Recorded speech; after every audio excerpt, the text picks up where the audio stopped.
Hello, my beautiful YouTube friends. Letty here, Living Life with Letty.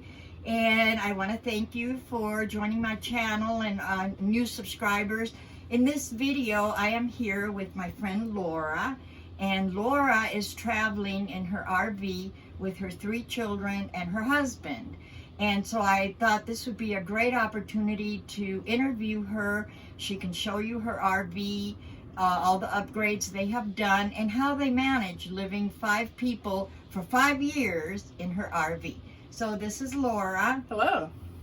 Okay, so Laura, let's start with what got you guys to doing this? Well, we were living in Dunedin, Florida, and I'll tell you, we had a 2,500 square foot home, and we were homeschooling in the home, and I found it really restrictive. I found that I was just very hard to find new things to do with the kids all the time. You had your workbooks and the online programs, but the museums were always the same, the parks were always the same. So we decided that we would change things up a bit.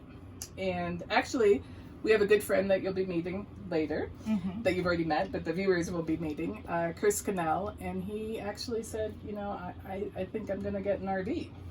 And I started thinking about that, and I thought, wow, that sounds like a cool plan. It's a good solution. So we actually sold our 2,500 square foot home and moved into a 36-foot Class A Coachman Murata RV, and we had to get rid of a lot of stuff. Yeah, I can imagine. I tell you, I never had a yard sale before this adventure. And so we got a yard sale, we put that all together. The kids sold most of their stuffed animals and toys and so forth, a lot of books, a lot of things that were heavy. And we had to figure out what to keep. And that was the first challenge, really. Right. I think everybody has that challenge, But it's very freeing. And we got rid of a lot of things. And I'll admit to you, I'm constantly having to get rid of things to fit into the RV. But we found safe, ways to save space. So it was good. And so, for 5 years, you have been sort of traveling all over, or are you steady in one place? That's a good question. We do kind of a mixture. We're traveling. We sometimes stop someplace for 3 or 4 months. It depends, but we keep it kind of fluid. We don't have too many plans for the future. And so we do different things. Sometimes we're in Virginia for a few months, or we've been in Arizona for quite a while. Yeah, well, this is beautiful weather. It's gorgeous. I love Flagstaff. Yeah. Well, okay, so would it be okay if we see the rest of the RV and you can show us how you guys manage and everything? I would be honored to show you the RV. Okay, so before we get started on the tour, I want to introduce all the people that live in this RV, starting with Laura, the mom, and then we have Camille, and Serena, and Dan, the dad. Hi. And then Cole, the brother. Hello. And that's it. That's the whole family. Who's that? Chunkers, our hamster. We got him a few weeks ago. He's a long-haired Siberian hamster. Yes, he is. A long-haired Siberian. Wow. Yeah, he has long hair. So cute. So he always He's actually gets really hot. sweet. He never bites anyone unless he thinks you have food in your hand. I've never gotten bitten. I No, know, he just but- nibbles if he thinks you'll have because you'll smell like you. So have actually, he's the 6th member of this family. Yeah. That's right. Chunker. He likes to try to jump off everything. He's a little daredevil. Yeah. Well, that's nice. And as an added thing, Cole actually sleeps back there behind that curtain. Yeah, that's Cole's bedroom there. And we're not going to look at that right now. He's a teenage boy. Yeah. That's all I'm going to say. We understand.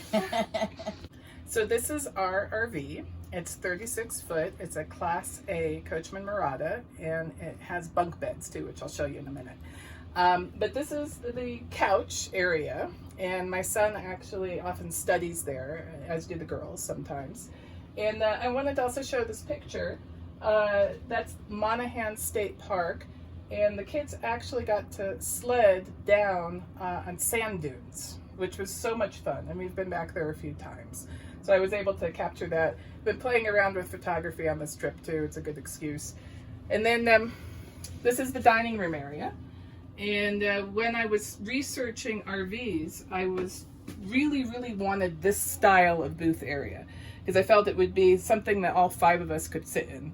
It turned out it's not quite so comfortable for 5, but it's worked pretty well. And later I can show you our improvisation for a bigger dining area. And as you can see here, we have a residential size refrigerator, which later Chris will go over a little bit when he's talking about improvements, what we had to do to keep this thing going. But I tell you, it was really great for a family of 5 to have a residential refrigerator. And this is the bunk beds that the girls sleep in. The bottom one is for Serena. The top one is for Camille. And then we'll come back here and I'll show you, this is one of the bathrooms. This RV actually has 2 bathrooms, which is another selling point for me. So I'm just gonna sneak in here. And one of the tricks that I have, because when you have 3 children all homeschooling, you need a lot of books and you need a lot of fun books. So we have a lot of our books in here. There's some of them. They're kind of hidden all over the place, but we have to find a way to deal with them so they're not on the slides, because that would put too much weight on the slides. So now this is the master bedroom, and this is my husband Dan, by the way. Hi. I've gotten into the shot whether I like it or not. So this is the master bedroom, and as you can see, it's a queen size bed, which is great. It's perfectly big enough for us. There are some RVs that have king size beds, I suppose, but this is just fine for us. Yes, and also I want to point out that this feature here, it can be its own room. We have a back room here in the RV, it's the master bedroom suite, so to speak. That's right. So we have some privacy sometimes. And then, as you can see, I've started a collection here. I can't collect too many things. I'm kind of a big collector, but you can see all the different signs, the metal signs up there. And those are things, and you can see I just started that collection. You can see the stars too. We turn the lights off at night and they all glow in the dark, and the kids love that. So those are some of the artwork of various girls. And then we have the back bathroom, which again, we have 2 toilets and a shower. And so it's actually, believe it or not, a lot of space. It's not 2,500 square foot, but it's enough. It's enough for our family. Okay, so now I am sitting here with Laura and Chris is a very good friend of theirs who he travels with them all the time. He also has his own RV. And Chris is a electrical engineer, and he also has a lot of experience now with RVs. And so I want Chris to tell you just this particular RV, because he mentioned, of course, there's so many different types, but with this particular RV, what he did at the beginning, because as he said, RVs are not for full-time use, so what he did to make it be full-time use. So take it away. So hi. So this RV was basically, like most RVs today, are made to go from your house to a park and then plug back in. This particular RV came with a full-size residential refrigerator, which the batteries that came with the RV would only power that refrigerator for about 2 hours unless the engine was running or you were plugged in. So it was made to be plugged into your house and then leave and then go to a campground and plug in again. That doesn't work too well for full-time use. So one of the first things we did, one of the first upgrades, was we added some solar panels. We added 3 165-watt solar panels, and we kept that with the existing batteries, and that worked pretty well for about a year or so, up until usually about 5 or 6 o'clock at night. Once the sun goes down, you were still 2 batteries, you had to run the generator. So the goal was to not have to run the generator all the time. They don't last forever. So a year later, we added 3 more panels. So now we're at a total of about 1,000 watts of solar power, and added 4 more batteries. So 6 golf cart batteries is what we have now. We also upgraded originally to power the refrigerator, the RV came with a 1,000 watt inverter, which only powered the refrigerator. It didn't power anything else, no outlets, no TVs, no anything. So it actually went out. So we replaced it, and I replaced it with a 3,000 watt. And then I also wired in the outlets along with the refrigerator to the inverter. So now it's during the day, actually at all times of the day now, you can use, it's just like at a house, you know, we can't plug a heater in, but anything else, laptops, cell phones. I also had a lot of USB charging ports around. Everybody has something to charge, and everybody has a laptop. There's 5 laptops. We have to make sure they're all powered. And that was pretty much it for power. I also had a lot of monitoring, so I can monitor what power came in, what power goes out in real time, so I know that, you know, when we need to upgrade, and it's just good to keep an eye on it and see how the batteries are doing. But for the most part, it's pretty carefree, except for routine maintenance on the batteries.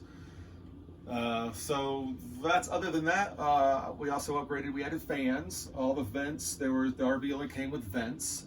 We added good fans. That was really helpful. That was wonderful, because I'm very heat sensitive. Yeah. And so I said, Chris, what can we do? Because I don't want to run the generator and the air conditioner all the time. And he put these amazing fans up in 3 different places. So now we can have wind going through. And Yeah, wonderful. and the windows that this RV came with, is real popular now, are the frameless windows. They don't allow air to blow in. They just kind of crack and allow a little air to come in the bottom, but there's no air that can blow in. So with the 3 fans running, you can feel it sucks air in, and you can really feel it.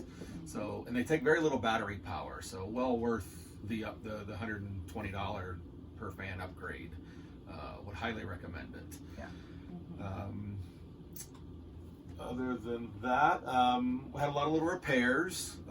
As everybody knows who has an RV, new or not, they're not built very well.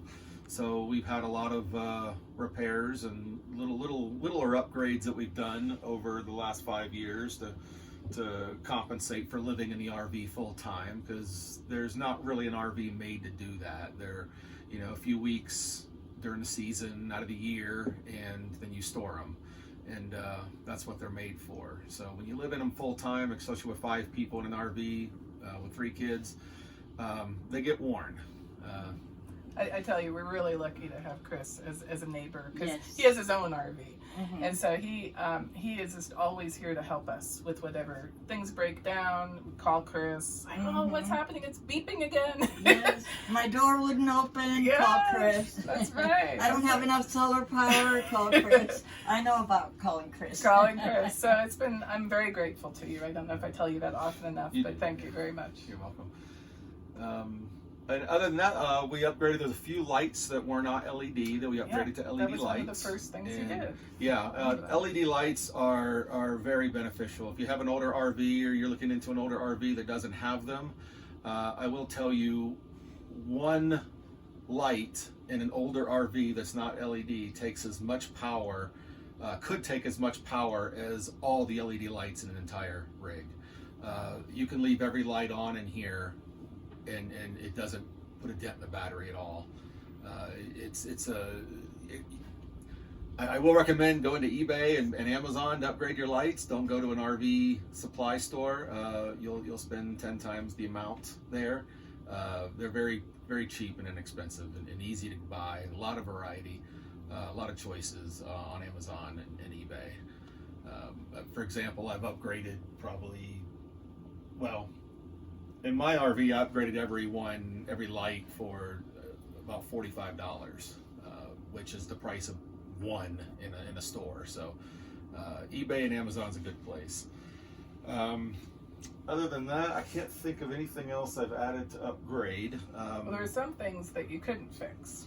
Even Chris couldn't fix everything. There was, The slides. The slides, well, yeah, so I can get into that a little bit. Pretty much, if it plugs in, it's gone out, and it's needed to be fixed or replaced.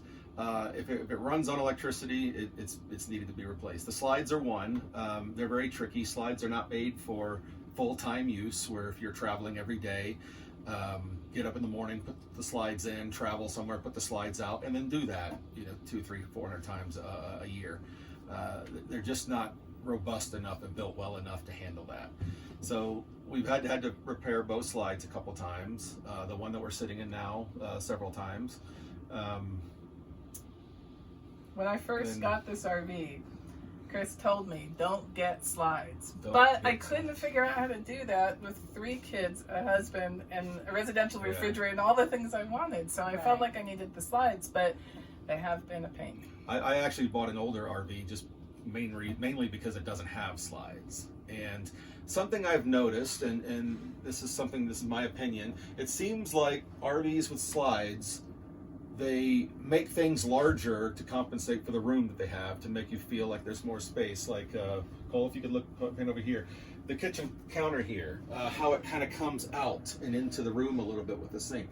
If the RV didn't have slides, they wouldn't have done that.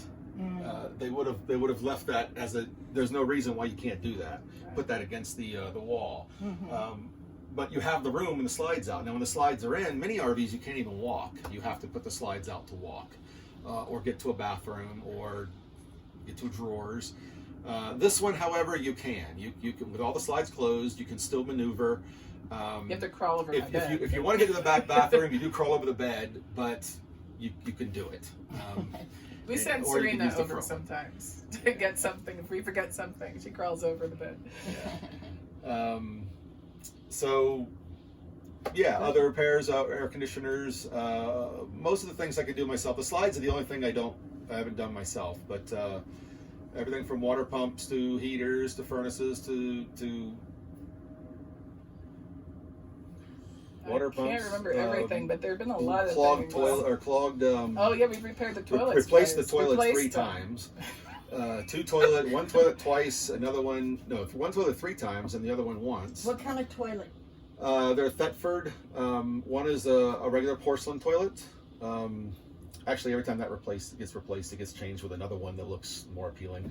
And the other one is just a regular, basic run-of-the-mill Okay. RV toilet. We had the same problem with both. With all the toilets we had problems with. It just, the water would run, and then the bowl would fill up and overflow, and that wasn't very nice. Yeah, even replacing the valve on the last one didn't Didn't do work. anything. No, and then it developed a thing where it would seem like it's working fine, and in the middle of the night start filling up again.